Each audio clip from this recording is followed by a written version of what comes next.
The moment Catherine stepped into that ballroom wearing the tiara everyone thought had been quietly buried with Diana's memory, the monarchy didn't just freeze. It panicked. Because behind those palace smiles and polished royal waves, a silent war had already been unfolding for months. And when Camilla looked up and saw that glittering crown sitting on Catherine's head anyway, after whispers, refusals, private conversations, and alleged palace maneuvering designed to stop it from ever happening, something inside that room shifted. Not loudly, not publicly, but dangerously. There are royal moments the public remembers because of spectacle. Then there are moments the palace remembers because of fear. This was the second kind, because this was never just about jewelry, never just about diamonds and pearls and royal fashion headlines. This was about power, legacy, ownership of Diana's memory, and most of all, who the monarchy truly sees as the woman carrying Queen Elizabeth's emotional crown into the future. The cameras captured Catherine glowing beneath the chandeliers, calm and poised, while diplomats smiled and flashbulbs exploded across the ballroom. But what the world didn't realize was that nearly every person inside that palace already understood the deeper meaning of what they were witnessing. The Rose of Windsor tiara wasn't just placed on Catherine's head by accident. It was a statement, a declaration, a line drawn inside Buckingham Palace itself. And according to whispers now spreading through royal circles, that statement was exactly what someone had desperately tried to prevent. Because long before Catherine entered that ballroom, conversations had allegedly been happening behind closed doors. Quiet ones, the kind conducted in private sitting rooms between advisors, jewel handlers, and senior royals who understand how dangerous symbolism can become inside an institution built entirely on image. The monarchy survives through optics. Every photograph is strategy. Every entrance is choreography. Every piece of jewelry is political language disguised as glamour. And nobody understood that better than Camilla.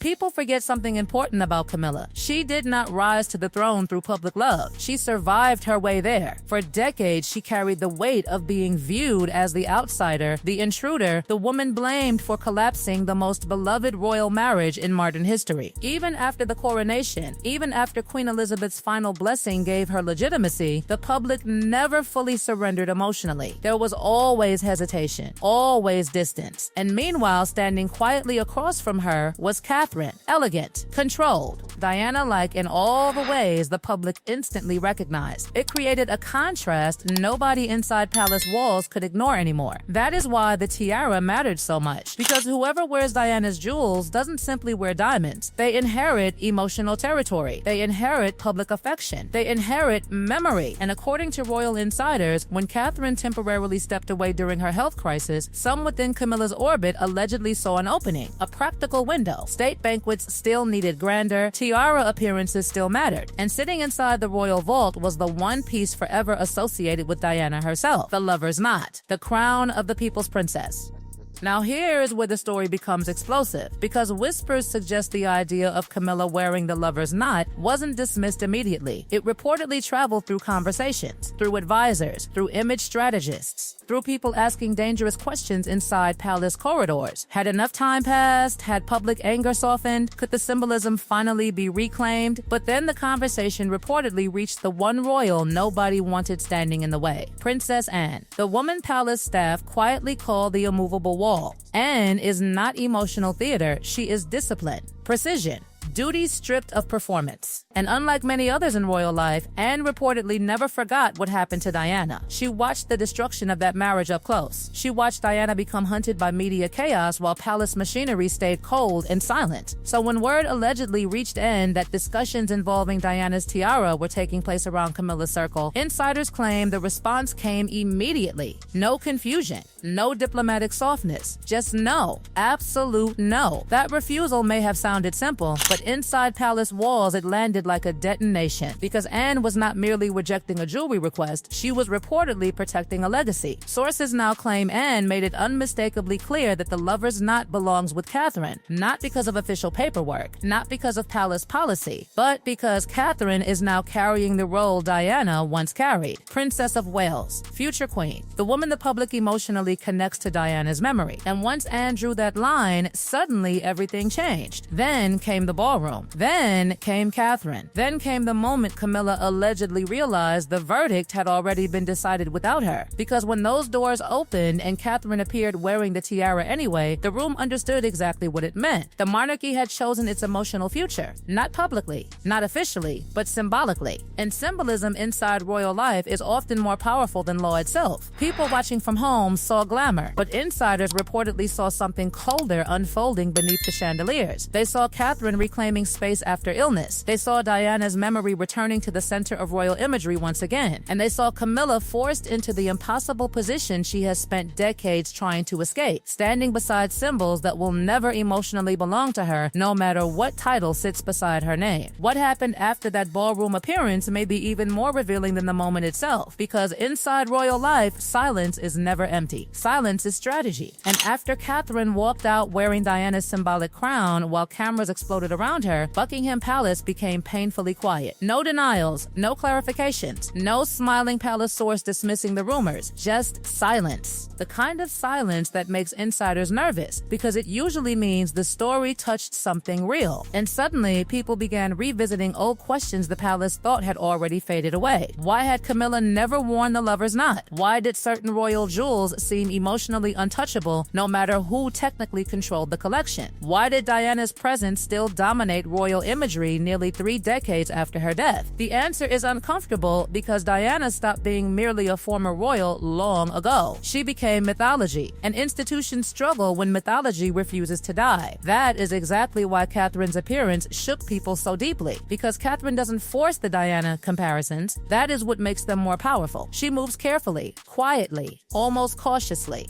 Yet every time she wears one of Diana's iconic pieces, the public reacts emotionally in ways the palace cannot manufacture artificially. The internet erupts, headlines explode, crowds suddenly soften toward the monarchy again. And somewhere inside all of that is a brutal truth nobody inside royal walls once spoken out loud. Diana's memory still generates emotional legitimacy the institution desperately depends on. Camilla understands that better than anyone, which is why the jewelry issue became so explosive behind closed doors. Because for years, public backlash followed nearly every appearance where Camilla wore pieces associated with Diana, sometimes legally crown property, sometimes merely similar designs. But emotionally, the public didn't care about technical ownership. To them, Diana's image had fused permanently with those jewels. And every time Camilla appeared wearing anything remotely connected to that memory, criticism flooded back instantly like an old wound reopening itself. That backlash reportedly terrified palace strategists more than they ever admitted publicly, because royal survival depends entirely on emotional temperature. They monitor approval ratings obsessively. They study crowd reactions, they track headlines, and one pattern became impossible to ignore. Catherine wearing Diana-linked jewels strengthened the monarchy's image. Camilla wearing them risked reigniting resentment buried since the 1990s. It was harsh, maybe unfair, but inside the monarchy, perception matters more than fairness ever will. Then came another layer of whispers that pushed this entire story into darker territory. Questions about missing records, incomplete inventories, jewelry historians quietly noting that portions of Diana's personal collection were never fully documented publicly after 1997. No accusations, no confirmed wrongdoing, just gaps, strange gaps, enough gaps to keep conspiracy alive for decades. And when public trust weakens inside an institution already built on secrecy, even innocent mysteries begin looking dangerous. Some royal watchers now believe the monarchy faces a problem far larger than a single tiara dispute. They believe Diana's legacy has effectively split the royal women into 2 emotional categories in the public imagination: